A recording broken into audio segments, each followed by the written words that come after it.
আসসালামু আলাইকুম সুপ্রিয় ভাই বোনেরা, এই মুহূর্তে আমি ধানমন্ডিস্থ স্পেশালাইজ গ্যাস্ট্রোলিভার কেয়ারের এন্ডোস্কোপি সুইট থেকে আপনাদের সামনে উপস্থিত হয়েছি আমার এক সম্মানিত রোগীকে সামনে নিয়ে। তিনি দীর্ঘদিন ধরে তার ওজন কমে যাওয়া, তার খাওয়ায় অরুচি এবং জ্বরে আক্রান্ত ছিলেন, এবং তিনি বলছেন যে বেশ কিছুদিন ধরে তিনি অতিরিক্ত ঘামছেন। তো এই অবস্থায় তিনি আমার কাছে বিগত 3 সপ্তাহ পূর্বে তিনি আসলেন। তো তার যে কিছু রিপোর্ট ছিল, রিপোর্টের মধ্যে পেটে পানি ছিল আলট্রাসোনোগ্রাফিতে, এবং বুকের এক্সরেতে বুকে পানি ছিল। তো এই অবস্থায় আমি কিছু ওষুধ দিলাম এবং তার পরীক্ষা নিরীক্ষা করলাম যাতে যক্ষা নির্দেশ করে। কিন্তু তিনি বলেছেন যে তিনি লোকাল কিছু ডাক্তারের কাছ থেকে দেখিয়েছেন, তারা পেটে পানি সরার ওষুধ দিয়েছিলেন, সেই পেটে পানি তার কমে গিয়েছে এবং তিনি অপেক্ষা করছিলেন যে পেটের পানি কমে যায় কিনা। তো এর মাঝে আমি কিছু ওষুধ দিয়েছিলাম অ্যান্টিবায়োটিক জাতীয়, যে তার পেটের পানি কমে যায় কিনা, কিন্তু বাস্তবে দেখা গেল পেটের পানি তার কমছিল না, ধীরে ধীরে বাড়ছিল, বুকের পানিও বাড়ছিল, তার অস্বস্তি লাগছিল, তার খাওয়ায় অরুচি হচ্ছে, তার জ্বর থাকছে, তার ঘামের পরিমাণ বাড়ছে এবং দেহের ওজন কমে যাচ্ছে। এমত অবস্থায় গতকাল আমরা সিদ্ধান্ত নেই তার বুকের এবং পেটের পানিটি বের করব। তো পেটের পানির পরিমাণ খুব কম, সেটি বের করতে গেলে আল্ট্রাসাউন্ড গাইডেড পানিটা বের করতে হয়, যে কারণে আর বুকের পানিটি একটু বেশি পরিমাণে ছিল, যে এবং সেটি বের করা ইজিয়ার। তো আমি যেটি করলাম, তার বুকের পানিটি আজ বের করলাম। বুকের পানি বের করা হয় সাধারণত পিঠের পাশে ইন্টারকোস্টাল স্পেসে নিডল দিয়ে বের করা হয়, সেটি একটি বিশেষ ভঙ্গিমায় তাকে বসিয়ে এই পিঠ থেকে এই পানিটি বের করা হয়। আমি কিছুক্ষণ আগেই তার বুক থেকে এই পরিমাণ পানি বের করে এনেছি। তো ফ্যানটা অফ করুন। এই পরিমাণ পানি বের করে এনেছি।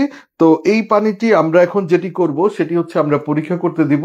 এখানে সাধারণত পরীক্ষা করব এখানে প্রোটিন কতটুকু রয়েছে, অ্যালবুমিন কতটুকু রয়েছে, সেল কাউন্ট করব, ওইখানে যেই সেল অর্থাৎ কোষের সংখ্যা, কোন কোষটি বেশি। যদি দেখা যায় লিম্ফোসাইটের সংখ্যা বেশি, তাহলে বুঝবো এটি যক্ষার দিকে যাচ্ছে।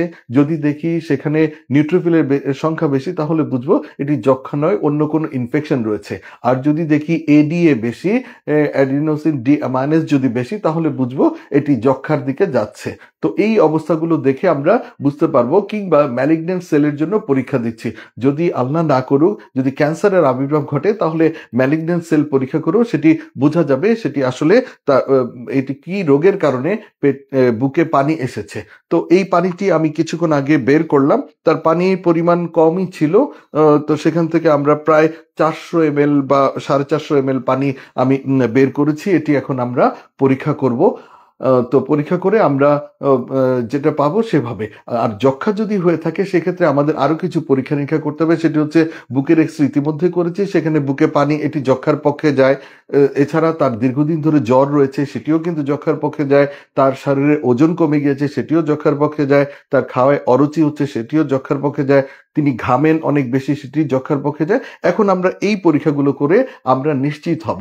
এছাড়া তার এমটি পরীক্ষা করেছি, যে ম্যানটোক্স টেস্ট যে রয়েছে, যক্ষার যে একটি টিকা পরীক্ষা, সেই পরীক্ষাটি ইতিমধ্যে পজিটিভ এসেছে। তারপরেও যক্ষা নির্ণয় করতে হলে আমরা অনেকগুলো পরীক্ষা করে সামগ্রিক অবস্থা এবং রোগীর ক্লিনিক্যাল অবস্থা বুঝে আমরা নিশ্চিত হই এবং সেই অনুযায়ী যক্ষার চিকিৎসা দিই, এবং যক্ষার চিকিৎসা দিলে পরে সেটি শতভাগ নিরাময় লাভ করে। আপনারা জানেন আমাদের দেশ থেকে যক্ষা প্রায় কমে আসছে, কেননা যক্ষার জন্য বিভিন্নভাবে প্রণোদনা দেওয়া হচ্ছে, বিভিন্ন যক্ষা সেন্টার করা হচ্ছে, রোগীকে যক্ষার ওষুধ খেতে উৎসাহিত করা হচ্ছে, যক্ষা হলে যাতে ভয় না পায় সেভাবে সরকারিভাবে দীর্ঘদিন ধরে করা হচ্ছে। তো আমরা সেভাবেই তাকে চিকিৎসা দিব, আশা করি তিনি শতভাগ সুস্থতা লাভ করবেন। আজকে এই পানি বের করার কাজে আমার সহযোগী ছিল, এখান থেকে নাসিমা ছিল আমার সাথে, ও অনেকদিন ধরে আমার সাথে কাজ করে, ছিল তামান্না, ও আমার সহযোগী, এবং ছিল প্রিয়াঙ্কা। ওরা অত্যন্ত দক্ষ, আমার সাথে কাজ করছে। তো আমার রোগীর সাথে একটু কথা বলবো। আপা, আপনি যে পানি বের করলাম, এই পানি বের করতে কতটা সময় লাগলো আপা, একটু বলবেন? প্রায় হচ্ছে 5 থেকে 7 মিনিটের মতো। 5-7 মিনিটের মতো। আপা, আপনার কি খুব কষ্ট পাইছেন? না, বেশ একটা কষ্ট হয় নাই। হ্যাঁ, এটা একটু বের করতে গেলে যেহেতু নিডল দেওয়া হয়, একটু কষ্ট লাগে, অস্বস্তি লাগে, একটু ব্যথার অনুভূতি হয়। কিন্তু আপা বলছে তেমন কষ্ট পান নাই। উনি হয়তো আ আ উনি উনার কি বলে মহানুভবতা থেকে তিনি বলছেন, উনার ভদ্রতা এবং তার তার ইয়া থেকে আ আ তার অমায়িক ব্যবহারের জন্য তিনি বলছেন কিছুটা ব্যথা একটু লাগে, কিন্তু এটা সহনীয় একটি ব্যথা। তো আমি চেষ্টা করেছি যত কম ব্যথা দেওয়া যায় এবং এক প্রিকে বের করার চেষ্টা করেছি। এটি হলো মূল বিষয়। অনেক সময় দেখা যায় যেহেতু নিডল দিতে হয়, যে কয়েকবার নিডল দিয়ে ফুটা করার সময় কিন্তু রোগী অনেক ব্যথা পায়, কষ্ট পায়, অনেক সময় ব্লিডিং হয় এবং রোগী বিরক্ত হতে থাকে। এই কাজটি হচ্ছে আসলে খুব বিড়ম্বনার বা বিব্রতকর। তো আমি যেহেতু এই কাজগুলি আমি ছোটবেলা থেকে, বিশেষ করে আমি যখন এমবিবিএস লেভেলে পড়ি তখন থেকে খুব যত্ন সহকারে এই কাজটি করেছি। আমি এই পর্যন্ত হাজার হাজার মানুষের বুকের পানি বের করেছি, যে কারণে আমি এক প্রিকেই আমি এই কাজটি শেষ করতে পেরেছি এবং কম ব্যথা দিয়ে এবং স্বল্পতম সময়ের মধ্যে। আপা আমি তো এক খোঁচাতেই পানিটা বের করতে পেরেছি, জি, তাই না আপা? জি, আপনাকে কি আমি চেষ্টা করেছি আপনাকে কম ব্যথা দিতে, কম কষ্ট দিতে। জি স্যার। জি। আপা তাহলে তো এখন আপনার কেমন লাগছে আপা? এখন স্বাভাবিক আছি। এখন স্বাভাবিক আছেন। ইনশাআল্লাহ আপা আপনি ভালো হয়ে যাবেন।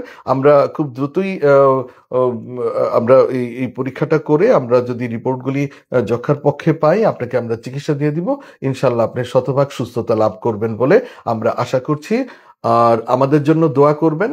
আ আর হলো সুপ্রিয় ভাই-বোনেরা, আমার এই রোগীর জন্য দোয়া করবেন যেন তিনি আরোগ্য লাভ করবেন এবং একই সাথে আমার জন্য, আমার যারা সহযোগী রয়েছে, আমার স্টাফরা রয়েছে তাদের জন্য দোয়া করবেন। আমরা এই ধরনের চিকিৎসাগুলো যেন খুব সুচারুরূপে, খুব যত্ন সহকারে, দক্ষতার সাথে এবং মানুষের আস্থা অর্জন করে, ভালোবাসা নিয়ে আমরা যেন এই কাজগুলো আমরা করতে পারি। আমরা সেই দোয়াই আপনাদের কাছে কামনা করি। তো সবাই ভালো থাকবেন, সুস্থ থাকবেন। সবার কাছ থেকে দোয়া চেয়ে এই মুহূর্তে বিদায় নিচ্ছি। আল্লাহ হাফেজ।